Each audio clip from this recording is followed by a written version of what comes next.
Hey guys, welcome back to Six Sister Stuff. Today I am sharing some 30-minute meals that just might change your life. So if you're new to the channel, welcome. My name is Kristen from Six Sister Stuff, and this week did not go as I had planned. I was so excited to share with you guys my ultrasound. We had tons of Christmas parties. We had a sister party. All the sisters were flying in. There was a lot that was happening this week. But the day after Thanksgiving, I kind of had a cold and I went and got tested just to make sure and be safe. And I tested positive for COVID. From there, everything kind of went downhill rather quickly. So instead of having a very fun-filled week, this is how I spent most of my week.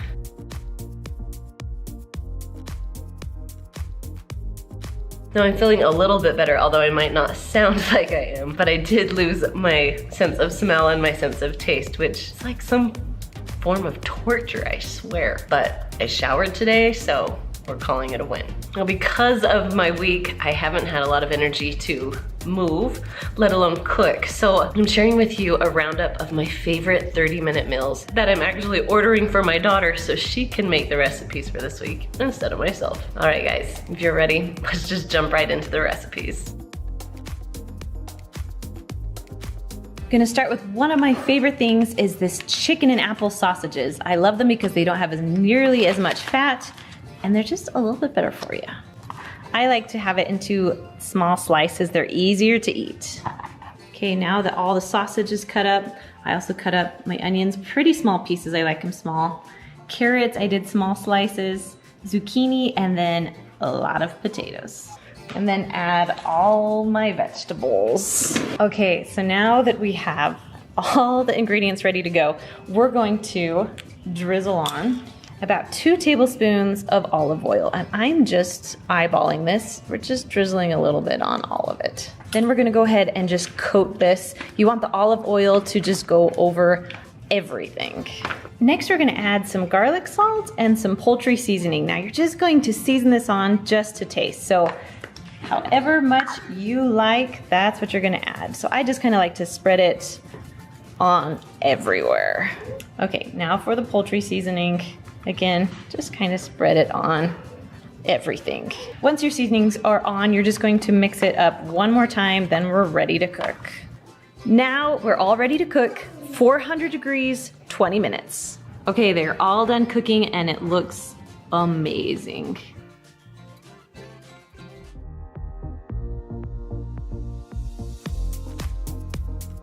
All right, for this recipe, you're gonna need some tater tots.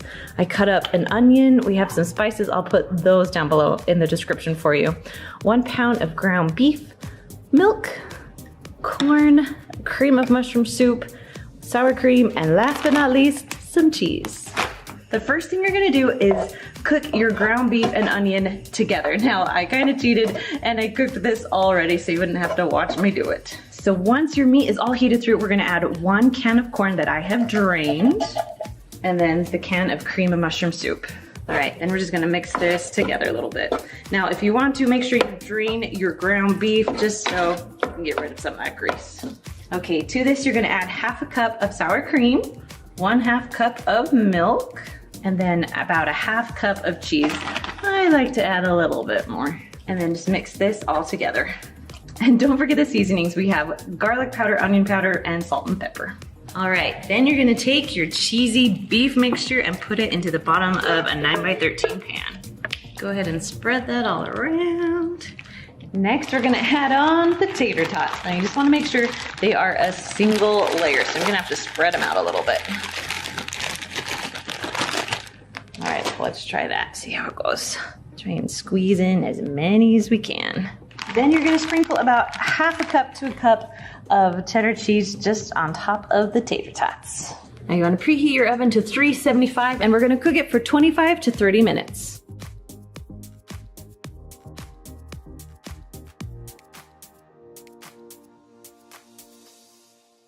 So I'm gonna start by adding 2 cans of canned chicken. Now you can use rotisserie chicken, you can also use just thawed chicken or frozen chicken. I'll tell you how to do that in just a second.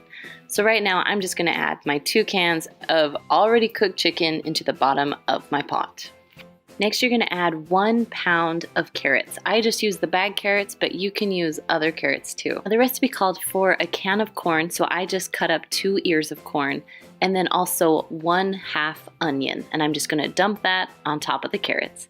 Next, I added 6 cups of chicken broth. So I had a carton, which is 4 cups, and then a can, which is 2. If you feel like you need more chicken broth, you can go ahead and add 1 to 2 more cups of chicken broth. Then I'm gonna add about 1/2 cup of green onions, all chopped up. Now for the spices, I'm gonna add about 1/2 teaspoon of garlic powder and a little bit of salt and pepper just for taste. Now, if you have pre-cooked chicken, you're gonna add your egg noodles right now, and everything's just gonna cook together. So I added a whole bag. It was a lot of noodles. If you don't want that many noodles, I would probably do 1/2 bag or 3/4 of a bag. So right now I'm just mixing it a little bit before I put the lid on. The noodles don't have to be covered. All right, so my lid is on. Make sure it's on sealing, not venting, and I'm gonna go to 5 minutes. Now here's the trick. If you want to cook thawed chicken that's not cooked yet, you're going to don't put any vegetables in yet, and you're gonna go up to 20 minutes and just cook your chicken broth and your chicken. Then the last 5 minutes, you're gonna put everything else back in and cook the rest for 5 minutes. If your chicken is cooked, you're gonna cook it all just for 5 minutes at the same time. I did a quick release there, so let all the steam out. Then once all the steam's out, you can open your lid and your chicken noodle soup is all done. I love that if you have pre-cooked chicken, it only takes 5 minutes to throw this recipe together. So I serve this recipe with a side salad and some breadsticks because usually that's what we eat with our chicken noodle soup. Let's cook our chicken first. So each recipe calls for about 3 to 4 chicken breasts. So I'm just going to dump these all in. These are all frozen. So we're just gonna add 1 cup of water and then put the lid on. Now we're not gonna really season these. If you want to, you can, but I'm not going to today. Okay, make sure your lid is on. And then this is the old school. This is our Lux, which I still love and I still use all the time. So it has a manual button. So if you have a manual or pressure cook button, it's the same. So we're gonna push pressure cook. And then because it's frozen, we're gonna cook it for 25 minutes. So you can set the timer for either the negative sign or the positive sign. When it hits 25 minutes, then you can just walk away and it will cook. Oh, and one of the most important things, don't forget to check your little knob. Make sure it's on sealing, not venting. All right, when your Instant Pot is done cooking, you're gonna turn this little knob to venting to let all the pressure and steam out. Once all the pressure's out, you can open the lid, and then you can either pull your chicken out and shred it, or you can just shred it just like right in your Instant Pot. Now this is a lot of chicken to shred, and so yeah, sometimes it's easier to pull it out. All right, our chicken's all shredded, ready to go. Okay, and then I'm just gonna use like a slotted spoon just to make sure that you don't want your chicken to have a lot of juice in it. So we're gonna pull that out. So I had a French bread that I just cut right in half.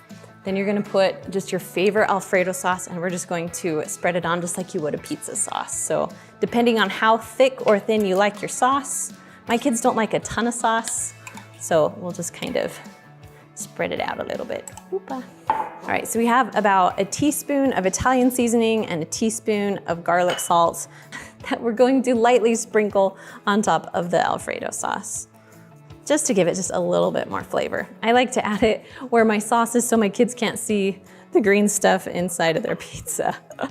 All right, and then just a little bit of garlic salt. Let's give it a little bit of flavor. Next, we're gonna add 4 cups of mozzarella cheese. Now, I love just buying the huge big bags. This one has 8 cups, so we're just gonna use about half of it. Oops. So about 2 cups per half of French bread. So just kind of spread it out. Now I'm making it on a cookie sheet just because you're gonna have stuff that will fall off and it will just kind of catch it, which is what we like. So it doesn't have to be pretty or fancy or professional. We're cooking for our families, so. Okay, a little bit more cheese. Nice. Okay, now it's time for the toppings. Now because it is chicken cordon bleu, you need a little bit of Swiss cheese. So we do have 1 cup of Swiss cheese here. we're just going to put it right on top of our mozzarella. Now this seems like a lot of cheese. You don't have to have this much, but my kids love cheese on their pizzas, so that's what we're doing. Okay, next we're just gonna add our ham. So I just bought this cubed ham from Kroger. I love how it's already cubed, so I don't have to worry about cutting it. It's just ready to go. So this is where it kind of gets tricky. As you put on your ingredients, you kind of want to press down as you go because, like I said, they will fall off. So we're kind of pressing as we go. Next, we're just gonna add a little bit of bacon. So this is about a half cup of bacon. You can cook bacon and cut it up yourselves. I just like to use the bacon bits because it just makes my life a whole lot easier and makes this recipe super simple to make. All right, now it's time for the chicken. Can't forget that part. So we're just gonna squeeze this out. Make sure there's no juice in it. There we go. And just carefully, like I said before, carefully put on your chicken because it has chicken cordon bleu. You need the chicken. Now, obviously, if you made this earlier, you won't have all the juices and stuff. I'm just making it all today, so that's why there's juices in there. But you can drain it out and just put it in your fridge when you're ready for it. Okay, we got our chicken, we got our ham, we got our bacon. Last thing we need is just a little bit of green onions on top. You don't have to do this. I like it. It just gives it a little bit of pop of color and makes it look and makes it taste good. Looks good, tastes good. All right, we are ready. Holy Moses, these are huge pizzas. All right, so we are gonna cook this at 400 degrees for about 10 minutes. All right, it is all done cooking. It looks so good and smells so good. I'm just gonna cut it for you just to see. So we usually cut each one, I don't know, like 4 or 5 pieces in each French bread. But these are big pieces because there's a lot of toppings on top. All right, let's taste it a little. Oh, that's good. Oh, you guys need to make this one. All right, all done with this one. Let's move on to the next. You're gonna add about 1 pound of ground beef into the bottom of your skillet. So it's about medium-high heat, and you're gonna cook it for about 4 to 5 minutes. Next, you're gonna add 1 onion. Go ahead and mix that in, and about 2 cloves of garlic. So we're gonna mix that into. Go ahead and cook everything until your onions are soft and your meat is no longer pink. Next, we're gonna add a 4th teaspoon of ground ginger and a 1/2 teaspoon of crushed red pepper. This just gives it a little bit of flavor. Then we're gonna add 1 cup of your favorite teriyaki sauce. I love teriyaki sauce. And go ahead and mix it all together. Now when it's all done cooking, go ahead and serve that over rice. I like to add a little bit of green onions on top just for a little bit of flavor. Nope, I can't even smell it. Tastes like an apple. Well, not really, tastes like nothing. Ugh. Now, if you want some more easy recipes, I actually have some 20-minute meals right up there for you. All right, guys, we'll see you next time.